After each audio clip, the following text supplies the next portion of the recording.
ñu avancé. On passe à autre chose. du gàccee kenn su boobaa. waaw surtout. du gàccee kenn parce que liñ fi yëkkatee gum ci dossier yëpp. ay rapport yoo xam ne ci jamonoy président Macky Sall génnoon la. waaw depuis boobu ba léegi. waaw muy traîner. waaw ci wàllum cours de justice professeur invité naa fi benn maître Sow bu Pastef quand j'ai évoqué pour ñu dindi privilège de juridiction woon pour les ministres moom ma ne ko professeur Abdoulaye Mbow moo ko joxe proposition pour ñu dindi cette privilège de juridiction il m'a dit que ne président ak ñëpp ñu yor wàllum justice war nañu mën a jël cette proposition là en compte pour mun ko appliquer parce que tamit ñooñu xëy na soxlawuñu boobu le privilège. waaw man c'est ma position de tous les jours ah. oui man dama ne xëy na président de la République mën a am exception pour éviter certaines dérives. yaa ngi gis. oui mais ministre ak leneen ministre nga am privilège juridiction amul sens pour man. soxlawu ko. toll nañ jamono joo xam ne tey jii les juridictions de droit commun là mënuñ juger n'importe qui. oui. ana Sarkozy dañoo wax ay haute cour de justice ak français ak kenn consort c'est un ancien président de la République pourtant. mais chez nous aussi war ñu xalaat loolu. mais haute cour de justice yow xam nga ni bu ñu koy teg jamono ju ñu koy teg ci Senghor. c'était pour éviter que ni. boo amee majorité. oui yow ministre bi fexeel ba jàpp ni heure bu ma neexee bu dee da ngaa bëgg dem wala da ngaa bëgg nangam attention haute cour de justice mi ngi fi. mu ngi fi loolu simple loolu dafa bokk na ci. kon bokk tey ministre bi ñu woo ko déglu ko ay principe de haute kii juridique principe juridictionnel yooyu amul sens pour man. jamono ju ñu toll nii. oui non munoo am xoolal instrument yu ñu am yëpp xoolal instrument de répression yu ñu am yëpp. xoolal tey ay pool judiciaire financier OFNAC am c'est un arsenal waaye loolu yëpp imagine organes yooyu yëpp def l'enquête ci ay ministre jàpp même ministre yooyu yëpp ñu ne mais attention nag haute cour de justice rek léegi moom ministre bu fekkee kaawam moom moo am majorité à l'Assemblée nationale nag du dem de moom ah du dem de waaw du jàll kaawam bu décidé ni kii oui c'est-à-dire que kenn du ko mise en accusation am du am fooy jaar waaw fooy jaar du jàll. donc on doit l'enlever. sànq posé woon naa la ko benn question waaye tamit am na beneen laaj boo xamante ne bëggoon naa ko soulever. oui mooy tey jii la mise en accusation d'un ancien ministre de la justice ndax tey jii ni du remettre en cause la confiance dans le système judiciaire. non du tout le ministre ne juge pas le ministre n'a aucun pouvoir sur les magistrats aucun en dehors du parquet te parquet bi sax dafa am bul wax ni. parquet bi moom lépp lu ñor da koy nangu déedéet parquet dafa am ay limites objectives aussi hein donc ministre de la justice ce n'est ce n'est que la tutelle. mën nga doxal rek mais yoonam nekkul ci magistrat de siège yi yoonam mënul leen dara amul orientation amul dara moyen de pression fii bi nga am mooy consultation à domicile yi. à domicile waaw mooy relativement au conseil supérieur de la magistrature. ak yenn affectation yi format yi yeeg yooyu carrière yi nu ñu koy kiiwee yooyu rek nga am possibilité oui. pour certainement pousser certains à se comporter comme des assujettis te dina bett mënta ñàkk nag xëy na am na waaye xam naa ni du bari donc loolu nga am mais mënuloo gàkkal dara ci justice bi yow ministre bi parce que bul fàtte que un poste ministériel c'est un poste politique et éminemment politique. am na ñu d'accord ci loolu de am na ñu naan am na poste yoo xam ne ni lu mel ni ministre de la justice wala de l'intérieur mënuñu ko boole ci wàllum politique professeur. non du politique comme ni nga koy déggee. oui. le président de groupe c'est un poste éminemment politique. oui. le président du groupe parlementaire. C'est un poste éminemment politique. waaw. le ministre c'est un poste politique c'est-à-dire que newuñu c'est un poste politicien. C'est un poste politique. am na différence oui. am na différence. Alors c'est clair Mamour dañ jàll ci beneen point cette fois-ci on va évoquer l'affaire de l'ancien premier ministre Amadou Ba moom dañ ko daal di citer ci benn supposé scandale bu 141 milliards de francs CFA professeur mu bokkoon ci DAT compte à terme oui moom nag la Cour des comptes daal na demande ñu ouvrir benn procédure pénale contre ki nga xam ne moom mooy l'ancien premier ministre Amadou Ba. waaw moom itam comme je t'ai dit sànq rek ubbi bi la woon. donc moom itam wax il devra s'expliquer. encore professeur des accusations de corruption et de malversation. waaw 41 milliards. mais yow tey jii nii sax sénégalais bu nekk war na jàpp boppam. waaw yuuxu tëju si doy na néegam waar nag quoi. tëju si néegam yuuxu. vraiment affaire yi doy na waar trop. man mbir yi taay tar na. fan man maa ngi koy yëg man tar na si man de. waaw yaa ngi koy yëg. non non waxuma la yëg rek. ñun nous sommes des pères de famille. ah. nous sommes des pères de famille de. ah oui voilà duma comme célibataire yële. ay Fallou ah. chambre mais je dis encore une fois Sénégal bu nekk war na tëju si néegam. waaye gis nga mbir mi. yow du far du contre. jamono yi c'est le Sénégal. oui parce que c'est l'argent du contribuable sénégalais. ah oui quand même. et puis imagine-toi lu ñuy lay wax si milliards. waaw non prof vraiment ils Surtout. ont. mais man sama nopp yi man dama naan gis nga sama ñàkk gi dara lu ma xam nga sama ñàkk gi lu ko yóbbu. xam lu ma waxu milliards yu bari. moo la waaw. je te dis mais c'est trop. saa yoo xëyee moom. mais imagine-toi ñu ne la benn nit am na xaw ma 80 ñaata parcelle 99 xaw ma ñaata parcelle. waaw bëgg naa ñëw ci de. ah bokk na si. am nga xam ne ñaata parcelle xaw ma almadi. waaw la yëpp 251 parcelles. waaye ña fa seen maam sosoo. ña sa fa seen maamaat sosoo. seen maamaat maam sosoo ñoom amuñu lool. waay si béréb boobu. ñi nga xam ne foofu mooy seen cosaan. seen cosaan amuñu ko.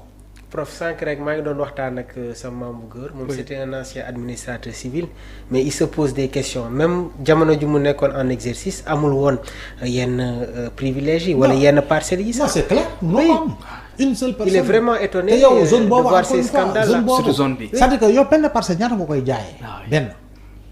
et puis bon mais gars yi man néew ma kenn yaa sàcc de mais dama ne lu nga xam ne ñu ngi koy fësal. te rapport wax ko. ay rapport bind ko. lay wax man mais je dis fii dañ doon égater suñu ay milliards. oui xam nga égat. waaw di ci fo. dañ doon po. di ci passante. waaw ñi yor ay tergales jóge fi dem fee. ay po lañ doon def. ñi yor ay tergales. non. ah c'est grave. c'est grave moom vraiment. xaw ma bërële bi nag ko yor man moom jaaxal. bu mag bi. bërële bi daal xaw ma ko yor mais doy na waar. doy na waar. mais man c'est laal mais loolu la ñu war a indigné wu. oui waaye quand je vois des gens ñaan la ay milliards du dara. waaw. milliards de ningim di ko wàccee. diw moom dafa yàgg liggéey. waaw mais kenn newul nit wartu am nit bu liggéey milliard moo ko moom Abdou Mamour. oui tey jii yow Yérim Sow di nga dégg ñu ne la Yérim Sow jënd na ñetti immeuble point mu lay jaaxal. jamais doo am problème. ah nga dégg ñu ne la Babacar Ngom ubbi na usine bu ñaata milliards dina la jaaxal. du la jaaxal. bu ñu la nee aujourd'hui les actionnaires de NMA je fais la publicité gratuite nag. oui waaw parce que du contexte bee ko laaj. waaw. oui. fondé par Ahmed Amar. oui. tey jii ñu ne ñooñu ubbi nañu benn minoterie de 35 milliards. du la jaaxal. du la jaaxal. boo déggee ñu la Serigne Mboup racheté na lii ak lii ak lii en tas de milliards du la jaaxal. prof du la mës a jaaxal. parce que li mu relancé rek Dometic Ska fële ak Kaolack. ak lu mu mën a générer en terme d' emploi direct comme emploi indirect munoo xam nu mu toll. ah man léegi yow ñu ne la poste ministériel rak je suis milliardaire wax naa la ko fi la dernière fois non. oui. ma ne Mamour buy am 2 millions par mois. Waaw. du si toj ñaar dërëm. mu koy denc chaque mois mu jël ko dugg ko si waxande. il lui faut 41 ans. Pour un juste là pour am 1 milliard. yaa ngi dégg loolu. il lui faut mu dajale 41 ans pour am 1 milliard. waaw ndax yow imagine Xëy. moom bu muy dajale 2 millions 35 ans 40 ans la am dañ koy calculer noonu. Oui. parce que progression professionnelle bi ngay calculer. waaw. ak ban poste nga war a mën a am progression professionnelle bay am 2 millions par mois.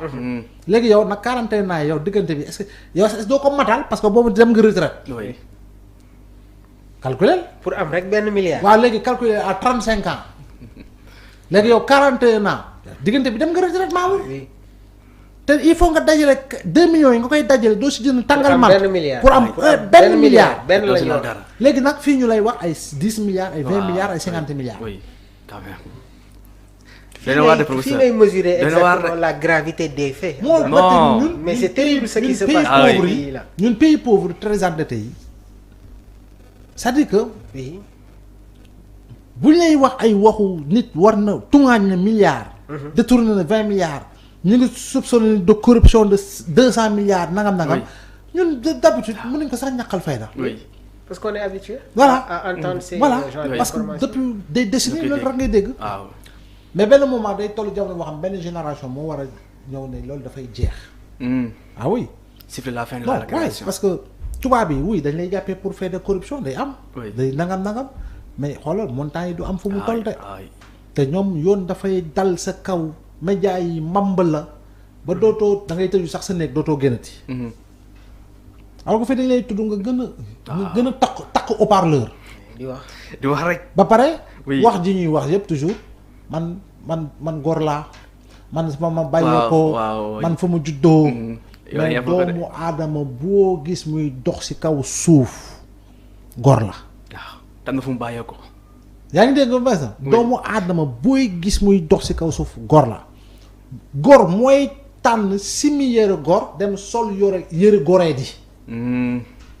waaw. góor mooy simi yëre góor ba ko fa dem sol yëre goree di. professeur yaa ngi ci citation Cheikh Ibrahima. non lu am solo lay wax nii lu am solo parce que tamit gis nañu. voilà ku ñu tagg sa maam. nga fi tasu. ku ñu tagg sa maam nga fi tasu. dëgg la fi kenn gënu fi kenn. ki gën mooy que la ëpp imaam dàq laa jëf-jëf ju rafet. amul keneen. oui mais Amadou Ba quand même professeur moom yàgg na génn ne il n'a rien à se reprocher. moom il a les mains propres. que ne les mains propres ça ne se proclame pas. c'est dans les actes que l'on pose au quotidien. fu ñu la war a mesure dafa yàgg yow ñu ngi fiy dégg ñu nekk ay milliardaires depuis autant d'années xamuloo boutique bu ñu moom ba nit dafa xëy di liggéey. ñu si bari. xamuloo boutique bu ñu moom ba nit dafa xëy di liggéey. am na ñoo xam ne ils ont tout perdu dans leur vie parce que lenn rek la ñu doon dugal sa xaalis mooy tabax foo xam ne ay nit ñoo fay liggéey. waaw ay nit ñoo fay liggéey. ñuy nekk ci jafe-jafe ñu cee rek. ñuy jàppale ay nit ñuy xëy di am dépense ñooñu di leen dimbali seen mbir di gën a kawe yaa ngi dégg ñuy yóbbu kër di tasaare di maye. loolu la ñuy wax entrepreneur. dañuy wax responsable leader mais des gens yoo xam ne seen ndekki par jour ak 50 millions la. ndekki 50 millions. est-ce que yaa ngi dégg lu la prof di. ndekki 50 millions. mais bu ma déggee l'affaire Amadou Ba sama xel dafa dem bi Diomaye ne s'il devait choisir entre Macky et Amadou Ba il allait choisir Macky Sall. waaw bon loolu Diomaye moo ko wax xëy na da ko xam parce que ñoom ñoo nekkoon. impôt domaine. Amadou Ba man jàpp naa ni même erreur de communication bu mu def mooy avant la présidentielle il était invité dans une émission de télé ba muy wax ni man j'ai profité du système. bi mu wax doon naa am par mois plus que. mon DG. c'est problématique. loolu tubaab bi boo ko waxee tubaab bi. boo ko waxee dëkk tubaab bi am problème. doo ko ñeme wax non moom on va déclencher les procédures léegi. doo ko ñeme wax moom. waaw dina am looy pourvu lu bari. donc dans l'aspect communicationnel il a commis des non si foofu. oui léegi nag lu ñu découvrir nag. compte yi nga xam ne ubbi nañ ko création compte ba déloger ko du ministère. kay yëgul directeur bi yëgul. directeur bi yooyu yëpp il faut ñu leeral loolu lan la ba pare. mais professeur tamit CENTIF neexul ba neexul mais c'est des y a vraiment des experts. mais CENTIF yu nekk ci